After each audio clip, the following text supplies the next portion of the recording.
Assalamualaikum warahmatullahi wabarakatuh. Kembali di channel Guru Matematik, channel yang siap berbagi informasi-informasi dalam dunia pendidikan. Baik, kita jumpa kembali di episode ke-134. Kali ini saya akan berbagi bagaimana cara membuat kode billing di subunit pajak. Jadi dengan adanya kode billing ini kita bisa membayar pajak baik itu melalui pos maupun melalui bank. Baik, saksikan videonya sampai selesai. Langkah pertama, kita boleh masuk ke Google, ya. Kita masuk ke Google, kemudian kita ketik subunit pajak, ya. Silahkan tekan ini, kita ketik subunit pajak, kemudian kita enter saja, ya. Subunit pajak, kan. Nah, ini dia nih. Jadi kita akan login ke subunit pajak. Silahkan klik saja. Nah, sekarang kita masukkan NPWP sekolah yang sudah diperoleh dari kantor pajak. Jadi bentuknya seperti ini. Nah, sekarang kita sudah mendapatkan surat atau penerbitan NPWP baru. Jadi ini dari Kementerian Keuangan Republik Indonesia. Di sini ada surat keterangan terdaftar sebagai subunit organisasi. Maka di sini ada beberapa bagian. Dengan ini diterangkan bahwa satu, nama subunit, ini nama sekolahnya. Kemudian nomor identitas subunit organisasi, inilah yang dimasukkan ketika kita login, ya. Kemudian ada alamat, tapi yang kita pakai ini. Jadi menggunakan nomor identitas subunit organisasi. Jadi kemudian kita lanjut. Setelah itu kita kembali ke Google. Nah, ini dia nih. Jadi setelah kita masukkan, kemudian kita masukkan password, ya. Kita masukkan password. Jadi kita masukkan password. Passwordnya itu yang sudah kita bikin, ya. Memang ada password yang diperoleh dari kantor pajak yang masih dalam bentuk baku. Itu terdapat di bagian paling bawah. Nah, ini. Di sini ada paling bagian bawah. Jadi username kita masukkan, kemudian kita masukkan password yang sudah diterbitkan dari kantor pajak, dan ini bisa dirubah sesuai dengan keinginan kita sehingga nanti mudah dibuka kembali. Kita masuk ke pajak. Nah, setelah masuk username, kemudian passwordnya sudah kita isi, kemudian kita masukkan kode keamanan, kemudian kita login. Ini kita boleh hapus dulu, kita masukkan. Nah, sekarang ini adalah halaman depan bagian dari subunit. Ada SPT unifikasi, SPT 21, kemudian pengaturan. Di sini pengaturan, jadi kalau seandainya kita mau mengubah password, nah ini bisa kita klik saja di sini. Kemudian kita masuk ke profil. Nah, di sini di profil ada ubah sandi, ya. Di sini ada ubah sandi. Silahkan mau ubah sandi boleh, ya. Kemudian kita kembali ke SPT unifikasi. Nah, di sini kita langsung mengklik PPN untuk membayar pajak PPN. Silahkan diklik PPNB, ya. Ini bagian ini. Kita klik saja. Kemudian kita masukkan daftar bukti pemungutan. Nah, akan muncul tampilan seperti ini, ya. Kemudian kita masuk ke rekam. Ini rekam. Kemudian klik rekam, maka akan muncul ini. Kemudian klik dokumen lain. Jadi setelah kita klik rekam, maka muncul klik dokumen lain. Dokumen lain. Nah, kemudian kita setelah diketik dokumen lain, diaktifkan dokumen lain, maka nomor kita isi. Yang diisi adalah ketika sudah melakukan pembelajaran Sipla online, maka muncul daftar berikut. Perhatikan untuk kita lihat yang muncul adalah daftar sebagai berikut, ya. Nah, ini dia Sipla Telkom. Jadi purchase order, kemudian kita kembali untuk mengisi kembali ini dokumen lain nih. Nah, sekarang untuk dokumen lain ini kita akan mengisikan dengan ini, ya, ini bagian ini PO number.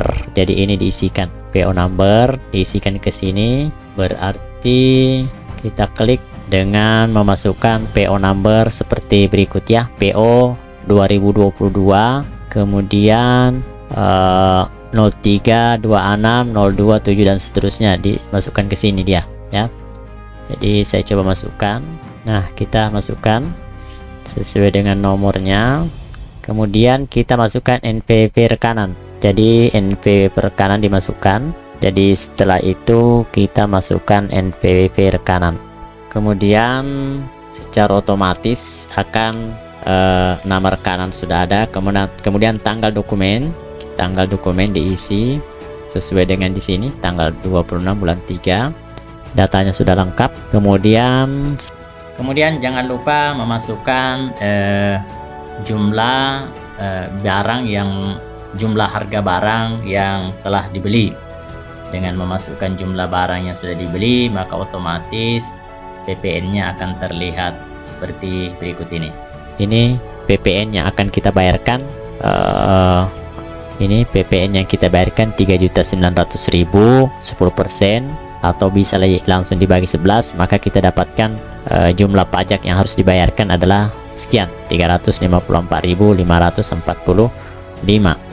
Kemudian kita simpan ya, merekam bukti, kemudian berhasil. Oke. Setelah itu kita akan print. Kita klik cari. Nah inilah, ini identitas rekan kita. Kemudian untuk mencetak, perhatikan ini. Kemudian kita klik. Nah ini ya. Nah, sekarang muncul buat kode billing PPN. Nah, kemudian sukses. Ini ada, silahkan klik print. Ini ada cetak billing. Jadi kalau dengan mengklik cetak billing, maka ya cetak billing ini ya, kita klik, maka dia secara otomatis akan kita dapatkan sudah kode billing dan sudah boleh melakukan pembayaran di pos atau di bank-bank. Cetak. Nah, ini proses percetakan. Jadi cetak kode billing, nomor bukti dan seterusnya, kemudian memproses ya ini, kemudian klik print. Oke, maka proses print sedang berlangsung. Oke, sekarang kita lihat hasilnya. Inilah kode billing dari pajak yang sudah kita cetak tadi. Dapat, kemudian ini jumlahnya sekian. Kemudian ini adalah kode billingnya, nih masa aktifnya dan seterusnya. Sekarang kita akan mencoba untuk membayar pajak PPh ya, PPh untuk jasa.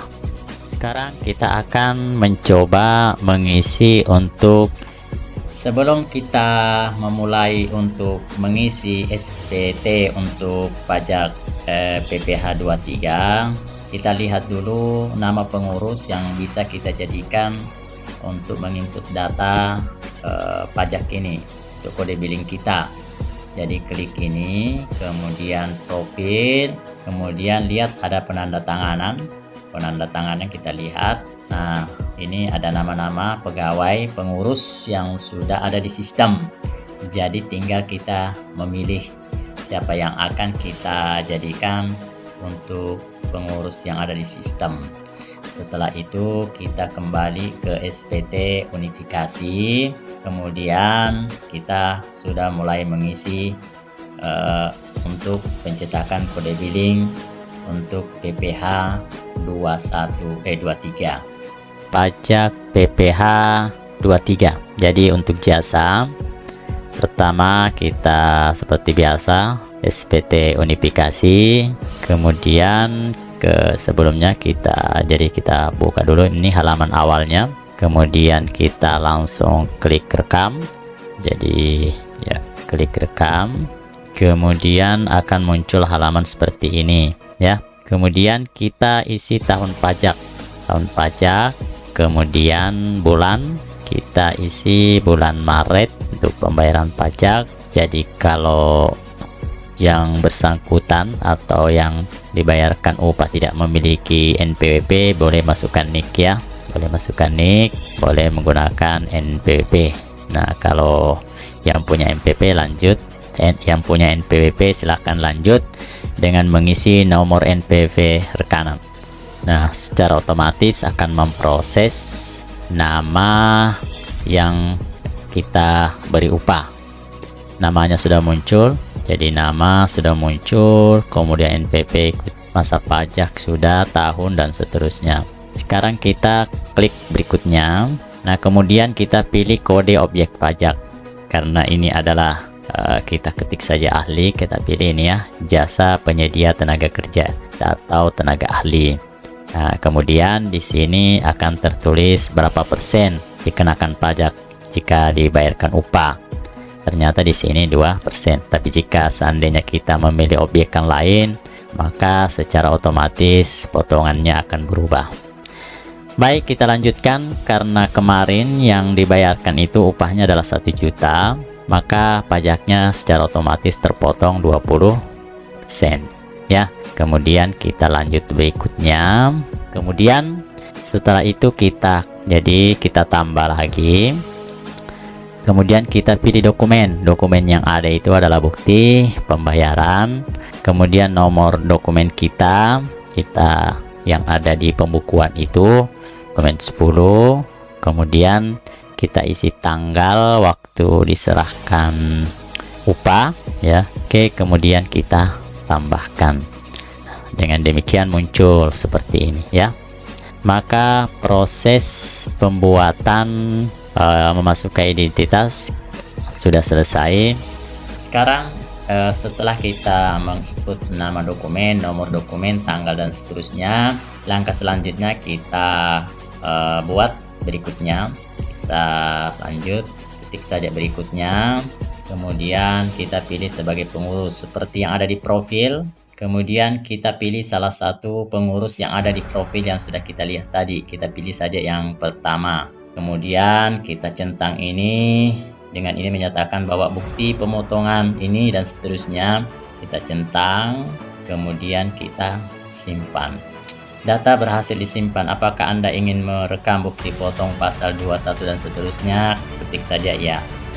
Ya, demikian cara membuat kode billing. Kemudian untuk mencetak kode billingnya silahkan kembali ke SPT unifikasi. Kemudian kita cari bulan yang kita buat tadi, yaitu bulan 3. Kemudian kita cari. Nah, sekarang ini sudah ada normal. Yang ini tadi tidak usah dipakai karena gagal. Yang pertama yang sudah kita buat ini normal. Kemudian ini kita geser ya. Ini boleh saja dihapus saja, ini geser. Yang ini menghapus, yang ini untuk print. Nah, kita akan mencoba memprint hasil data yang sudah kita input. Kemudian kita akan memperoleh kode billing untuk melakukan pembayaran baik di kantor pos maupun melalui bank. Sekarang kita akan, jadi ini kalau ada model seperti ini berarti ini tidak ada mengalami kegagalan. Jadi kalau ada tertulis normal berarti sudah siap untuk di print. Kita klik print. Oh ya, kok kita buat kode billing, kemudian OK. Nah, setelah itu kita cetak ya. Jadi kita ini cetak saja dan silahkan print, kemudian titik print. Demikianlah cara membuat untuk kode billing PPH 21. Kemudian kalau kita mulai out, silahkan out, keluar ya. Demikianlah cara membuat kode billing di subunit pajak. Dengan terbitnya kode billing, kita bisa melakukan pembayaran pajak di pos maupun di bank atau kantor pos. Demikian, semoga bermanfaat. Nantikan video-video berikutnya dari channel Gurumah. Sekian, kalau ada saran, komentar silahkan dituliskan di deskripsi dari video saya. Semoga bermanfaat. Assalamualaikum warahmatullahi wabarakatuh.